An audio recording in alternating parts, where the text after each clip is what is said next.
ସକାଳୁ ଘଟଣା ଏଇଆ ହେଲା ଯେ ଦିନ ପ୍ରାୟ 11ଟା ସାଢ଼େ 11ଟା ହେବ। ମୁଁ ଯାଉଥିଲି ଢେଙ୍ଗାଟି ମୋ କାମରେ। ଗଲାବେଳକୁ ହଠାତ୍ କିନା ମୁଁ ଆଗରେ ଯାଉଛି, ଗୋଟେ ସାଉଣ୍ଡ ଶୁଭିଲା ଯେ ମୁଁ ଜଷ୍ଟ 200 ମିଟର ଖଣ୍ଡେ ଯାଇଛି, ସାଉଣ୍ଡ ଶୁଭିଲା। ମୁଁ ଆସିକି ବୁଲେଇକି ଗାଡ଼ି ଦେଖିଲା ବେଳକୁ ଦୁଇଟା ପିଲା କ'ଣ କରିଛନ୍ତି, ଦୁଇଟା ଝିଅଙ୍କୁ ମାନେ ଆଟାକ୍ କରିଛନ୍ତି, ବାଇକରେ ଆଗ ବାଡ଼େଇଛନ୍ତି।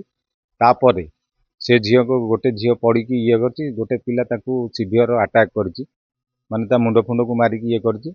ତାପରେ ଦେଖିଲା ବେଳକୁ ସେ ଝିଅ, ମୁଁ ଏଠି ଝିଅକୁ ଦେଖି ଗୋଟେ ଝିଅକୁ ଆସିକି ସାଇଡ୍ କରିକି ରଖିଲା ବେଳକୁ ଗୋଟେ ପିଲା ହଠାତ୍ କିନା ସେ ଝିଅକୁ ପୁରା ଜୋର ଜବରଦସ୍ତ ମାନେ ଆଟେମ୍ପ କରିଛି, ମାନେ ରେପ୍ କରିବା ପାଇଁ ଚେଷ୍ଟା କରିଛି କି ଭଲ ମନ୍ଦ କରିଛି ସେଇଟା ହେଉଛି, କିନ୍ତୁ ଯାହାକୁ ଜବରଦସ୍ତ ରୋଡ଼ ଉପରେ କିସ୍ କରିଛି।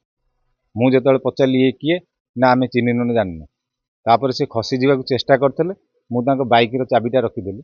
ରଖିଲା ପରେ ବାଇକ୍ ଯିଏ ଚଲାଉଥିଲା ସିଏ ରହିଲା। ତାପରେ ସିଏ ଯେଉଁ ପିଲାଟା ଆଟେମ୍ପ କରିଥିଲା ସବୁ ଏସବୁ ଅସଭ୍ୟ କାମ କରିବା ପାଇଁ, ସିଏ ସେଠି ଯେଉଁ ବ୍ୟାରିକେଡ୍ ଡେଇଁକି ସିଏ ସେ ଗହିର ଆଡ଼ିକି ପଳେଇଲା। ତାପରେ ପବ୍ଲିକ୍ ସେଠି ଗଦା ହେଇଗଲେ।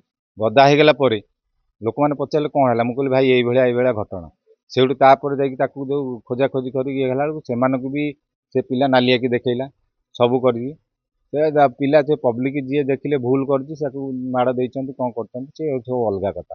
କିନ୍ତୁ ଆମ ଝିଅ ଯେହେତୁ, ମୁଁ ବି ଆମ୍ବୁଲାନ୍ସକୁ ଫୋନ୍ କରିଥିଲି, 108କୁ ଫୋନ୍ କରିଥିଲି, ସେ କହିଲେ ଆମେ 14 କିଲୋମିଟର ବାଟରେ ଅଛୁ। ନେକ୍ସଟ ବାଧ୍ୟ ହେଇକି ଆମେ ସେଠି ଗାଡ଼ି ଅଟକାଅଟି କରିକି କେହି ସାହାଯ୍ୟ କଲେନି। ସେଇଠୁ ପର୍ସନାଲ ଗାଡ଼ି ଜଣକ କରିଥିଲେ, ଆମେ ଡାକିକି ତାକୁ ହାଇଟେକ୍ ବି ପଠେଇଥିଲୁ। ତାପରେ ବି ଆମେ ଥାନାକୁ ଫୋନ୍ କରିଥିଲୁ, ଥାନା ବେଲେ ବି ଆଜ୍ଞା ତାଙ୍କ ଅବସ୍ଥା କ'ଣ ହେଇଛି ଆଜ୍ଞା ମୁଁ ତ ସେ କଥା କହିପାରିବିନି, କିନ୍ତୁ ଆମ ଝିଅଙ୍କ ଯେଉଁ ଅବସ୍ଥା ହେଇଥିଲା ସେ ଝିଅ ବର୍ତ୍ତମାନ ସୁସ୍ଥ ହେଇକି ଆସିଛନ୍ତି, ଆଉ ସିଏ ଭଲ ଅଛନ୍ତି ବୋଲି ଆମେ ଜାଣିଛୁ। କିନ୍ତୁ ଯେଉଁ ଅଭିଯୁକ୍ତ ହାଇଟେକ୍ ହସ୍ପିଟାଲ ଥିଲା, ସେ ପଳେଇ ଆସିଛନ୍ତି। ବର୍ତ୍ତମାନ ଜଣେ ଥାନାରେ ଅଛନ୍ତି, ଆଉ ଜଣେ ଘରକୁ ଯାଇଛନ୍ତି, ଖାଇନଥିଲେ ପିଇ ନଥିଲେ। କିନ୍ତୁ ଏଇଭଳି ଯେଉଁ ରୋଡ଼ ରାସ୍ତାରେ ଯେମିତି ହେଉଛି ଘଟଣା, ଆଉ ଆମେ କ'ଣ କରିବୁ, ପବ୍ଲିକ୍ ତ କିଛି କରିପାରିବୁନୁ ନା। ତେଣୁକରି ଆହାର କେମିତି ନ୍ୟାୟ ମିଳିବ ସେଇଟା ହେଉଛି ଆମର ଦାବି। କାହିଁକିନା ମୁଁ ପ୍ରତ୍ୟକ୍ଷଦର୍ଶୀ ହିସାବରେ ଦେଖିଛି, ସେ ସମ୍ପୂର୍ଣ୍ଣ ହେଉଛି ସେ ପିଲା ଦୁଇଟା ଯିଏ ଥିଲେ ଗାଡ଼ି ନେଇକି ଆସୁଥିଲେ, ଖସି ଯିବାକୁ ଚେଷ୍ଟା କରୁଥିଲେ। ଆଉ ଖସି ଯିବାକୁ ଚେଷ୍ଟା କରୁଥିଲେ, ମୁଁ ସେ ଚାବିଟା ରଖିଦେଲି, କାହିଁକିନା ସିଏ ମୋଠୁ ବଳଶାଳୀ। ମୁଁ ତାଙ୍କ ଆଗରେ ନିଶ୍ଚୟ ଦୃଢ଼ କାର୍ଯ୍ୟାନୁଷ୍ଠାନ ଦରକାର। ଆଜି ଆମ ପିଲା ଉପରେ ହେଇଛି, କାଲି ଆଉ କାହା ଉପରେ ହବ, ସେଗୁଡ଼ା ସବୁ ଦରକାର। ଯେ ଷ୍ଟେପ୍ ସେଇଭଳିଆ ନ ନେଲେ ଆଉ ଏଇଟା ରୋଡ଼ରେ ଘାଟରେ ଝିଅମାନେ ଚାଲିପାରିବେନି, ଆଉ ଝିଅମାନେ କଲେଜ ଯାଇପାରିବେନି, ସ୍କୁଲ ଯାଇପାରିବେନି। ଏ ତ attempt to rape and murder case ଏଇଟା। ଆମେ ପ୍ରତ୍ୟକ୍ଷଦର୍ଶୀ ଦେଖିଛି, ସେ ଝିଅକୁ ପୁରା ଏମିତି କୁଣ୍ଢେଇକି ମାନେ ଧରିକି ଲିପ୍ କିସ୍ କରୁଛି ସିଏ ପିଲା।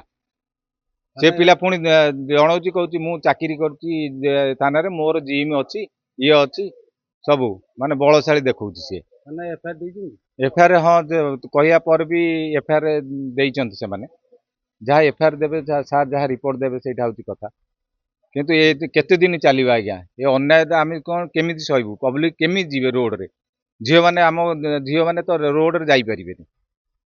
ଏମିତି ସେ କହୁଛନ୍ତି ମୋ ଘର ହେଉଛି ସେ ଆଇଲ୍ୟାଣ୍ଡ, ସେ ମୋ ଘର ହେଉଛି ସେ ଅଡ଼ଶପୁର ତଳେ ମୌଜପୁର, ଆଉ ମୋର ଏଇଆ ଅଛି ସେଇଆ ଅଛି, ଏମିତି ସେ ପିଲା କହିକି ସେଠି ଯାଇକି ମାନେ ଚମ୍ପଟ ମାରିକି ପଳେଇବାକୁ ଚେଷ୍ଟା କରୁଥିଲା।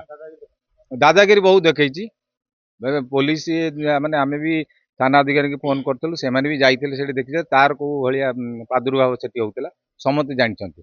ତେଣୁକରି କେମିତି ନ୍ୟାୟ ମିଳିବ, କେମିତି ରୋଡ଼ ଘାଟରେ ଆମ ଝିଅମାନେ ସୁରକ୍ଷିତରେ ଯିବେ, ସେଇଟା ହେଉଛି ଆମର ଦାବି ଆଜ୍ଞା।